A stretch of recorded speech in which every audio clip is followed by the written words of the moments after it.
Hey guys, welcome to another episode of our nutrition series based off the content in the Truth Handbook. Truth Handbook is our nutrition guide, so if you're interested in checking it out, please see the description below. So in today's video, we're going to go over meal timing. So you might have heard things like, eating breakfast kickstarts your metabolism, or you have to eat 7 times a day in order to, get your metabolism burning. Or you might have heard you have to eat 15 minutes after your workout or else you're gonna, break down and lose all your muscle. Or you might have even heard like eating carbs after 6 p.m. will make you fat. So, I'm sure you've heard many of these, right? That can be confusing, maybe even facepalm worthy statements before, but with all the misconceptions surrounding meal timing and also meal frequency, it's enough to make you want to kind of rip your hair out, right? So don't worry, let's make things clear and simple. And keep in mind that the rings before this on our target of truth that we've been talking about throughout this series are more important, but regardless, this chapter will discuss some strategies for you to be aware of. Reminder though, total daily calorie intake matters much more than how often you eat. So always make sure you remember that. And how many calories you burn per day will be the same regardless of whether you eat 2 meals, 6 meals, or only after 12 p.m., spread them out evenly or whatever, right? As long as the total calories ingested in the day remains the same. So now that we got that over with, let's start with a first topic, which I'll touch on, is intermittent fasting. So intermittent fasting pertains to the idea of eating during a specific time window and not eating or fasting for the rest of the day. Most commonly, this methodology involves waiting several hours after waking before eating your first meal and then having your last meal before a designated time. For example, one might have an eating window from 12 to 8 p.m. and then not eat again until 12 p.m. the next day. 16-8 is a popular way of doing intermittent fasting where you have an 8-hour eating window and a 16-hour fasting window. However, there are many ways to organize it. So intermittent fasting has gained a lot of traction recently as a result of some very strong marketing. There's some fitness celebrities who are claiming it's the holy grail to fat loss, and others are framing it as a way to be able to eat whatever you want and still lose fat. Well, the studies actually, though, comparing normal caloric restriction versus intermittent fasting indicate there is no added benefit of intermittent fasting for metabolism or fat loss. Again, at the end of the day, what matters most for fat loss is being in a caloric deficit on an ongoing basis. That being said, I do think that from a lifestyle perspective, intermittent fasting does have some benefits, as I find that most people adhere better to their diets when they can eat more food later in the day, especially for someone who is A, not hungry earlier in the day, or B, during the morning or afternoon, or C, a habitual nighttime snacker. Where intermittent fasting may be beneficial for those looking to lose weight is that it often naturally leads to fewer calories ingested over the course of the day. People tend to eat less if you aren't tracking your food intake in that case. Yet, as we previously discussed, the associated weight loss is a result of the calorie deficit, not the timing of the meals or not some magic fasting effect. For example, if you incorporate intermittent fasting, but you instead ate in a calorie surplus, you would still gain weight. So it is important to remember our number one principle of energy balance, which we talked in episode 1. I view intermittent fasting, though, as a tool in the toolbox. I don't think it's practical to set times where you can and can't eat. That sounds pretty restrictive. Plus, what if you want to go for brunch at 11 a.m., but your eating window only technically starts at 12 p.m. Not so realistic to adhere to in that case, right? So keep in mind, there is research looking at fasting from other perspectives, aging, cognition, etc. However, my conclusions here and the pros and cons outlined are specific to our context of improving your body composition. So here are some of the takeaways I had when experimenting personally with intermittent fasting. 1, your body adjusts after a while and hunger becomes less of an issue in the morning. Also, even if you are hungry upon waking, it often passes roughly 30 minutes after. Okay, so that was the first thing. Secondarily, I found drinking lots of water, so especially sparkling water, upon waking will help stave off hunger. That was the second thing I learned. Third thing, if you train fasted, your performance might take a bit of a hit at first, but again, your body will adjust over time and get used to it. Another thing is you will likely get cold later into the fast because your body doesn't have recently consumed energy or food to burn to produce heat. I also learned that black coffee or other caffeinated beverages help a lot in terms of energy and appetite. And then anecdotally, stimulants do tend to have a stronger effect in a fasted state as well. Intermittent fasting also gives you more dietary flexibility if you're going out with friends or family in the evening. That's something else I learned from intermittent fasting. And intermittent fasting is not practical if you have a physically demanding or high-stress job, or an inconsistent schedule, or you do shift work, something like that. So those are things I looked at. So here's the easiest way to do intermittent fasting, in my opinion. I'd say wake up, start drinking some water, and immediately keep yourself busy, either by getting work done or preparing for your day.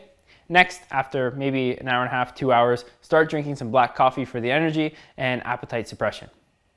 A couple of hours later, have your first meal and make it a larger one. And depending on your schedule, you could likely fit in 2 more solid meals in that day. I'd say save a decent amount of food for the evening, as this will help you from being hungry the following morning as well. Unless you are working out in the morning, I'd advise having a good portion of carbohydrates in your pre-workout meal. So here's my personal method that I use instead of intermittent fasting. I usually mix a cup of low-calorie almond milk with 1.5 scoops of protein, a cup of black coffee, and a pinch of cinnamon together, and I'll sip on that throughout the morning. I find this to be a fantastic appetite suppressant.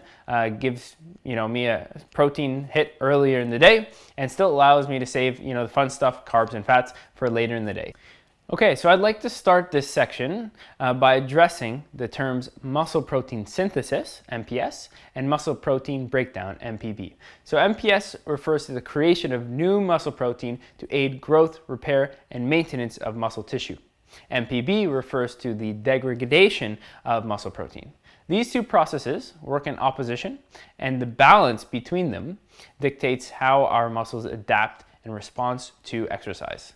Muscle growth occurs when the rates of synthesis are above the rates of breakdown, so more muscle proteins are being created than are being broken down. And therefore, it is in our best interest to try and maximize MPS. So, a general recommendation for maximizing MPS would be to include multiple protein feedings throughout the day of approximately 20 to 40 grams each, and spaced roughly 3 to 4 hours apart to ensure protein is readily available. It is also recommended to include a protein feeding in your pre- and post-workout meals. However, let me remind you that you must have your total daily protein intake in check first. It is unlikely that the size and timing of your protein feedings will make or break your progress. But if the above recommendations are feasible given your lifestyle and nutrition preferences, then it is worth taking them into consideration. Okay, so I'm going to talk a little bit about peri-workout nutrition now. So peri-workout refers to the time period surrounding your workout, including both before and after. Our nutrition within this time frame can help to improve performance as well as aid recovery. So depending on when you eat your pre-workout meal relative to your training session, the ideal composition of that meal varies. Here is a simple guide to follow in order to be properly fueled for your session, and the rationale is provided after these recommendations. So always note the portion sizes of each food example will need to be individualized, but the concepts remain the same. Additionally, experiment with different timings and food choices pre-workout to find what works best for you.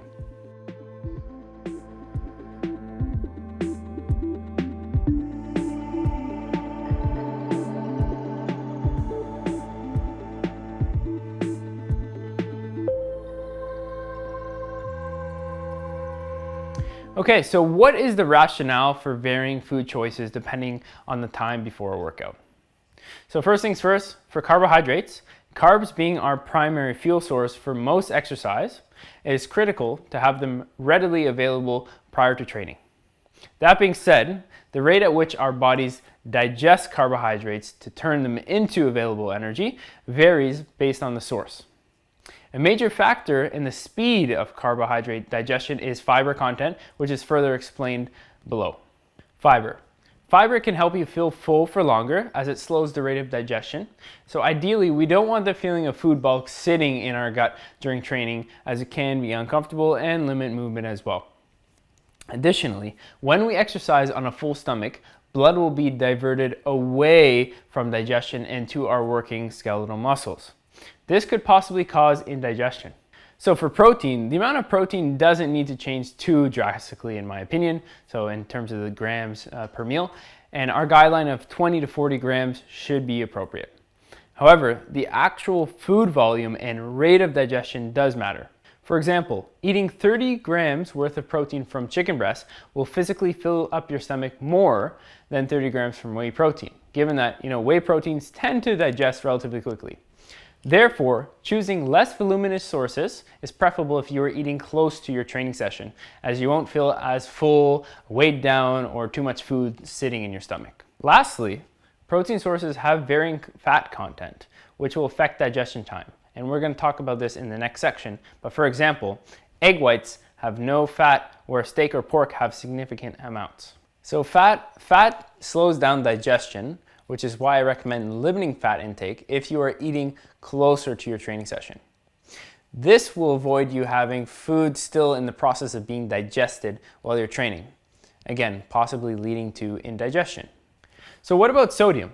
Sodium, aka salt, is a micronutrient or mineral that is involved in numerous bodily functions, including those related to exercise. So let's touch on a few important ones here. So sodium plays a key role in muscle contraction and nerve signaling. It also can help electrolyte balance, which we know can prevent cramping. Additionally, sodium plays a role in regulating blood pressure and also muscle cell volume, which will lead to better blood flow, or pumps as we like to call it, in the gym.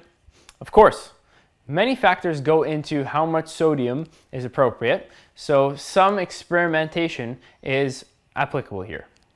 So please note, although these recommendations that we've been talking about are applicable during both a gaining and cutting phase or weight loss phase, you might find added benefit of consuming food closer to your workout if you are further into a diet, in a larger deficit, and or very lean already. And this is due to the fact that the body has less energy storage already accessible. Additionally, it might be beneficial to consume 30 to 50% of your daily carbohydrates in your pre-workout meal, as that's the time of day when the immediately available energy is largely required. So, thank you very much for joining us here today on another episode of our nutrition series. And if you have any comments, questions, concerns, please leave them in the comments below. If you want to check out more of our stuff here at Truth Body Systems, you can see our website, truthbodysystems.com. We're also very active on Instagram at Truth Body Systems. And my name is Paris. My personal handle is Paris_truth. And hopefully you have a great rest of your day, and we'll see you next time. Take care.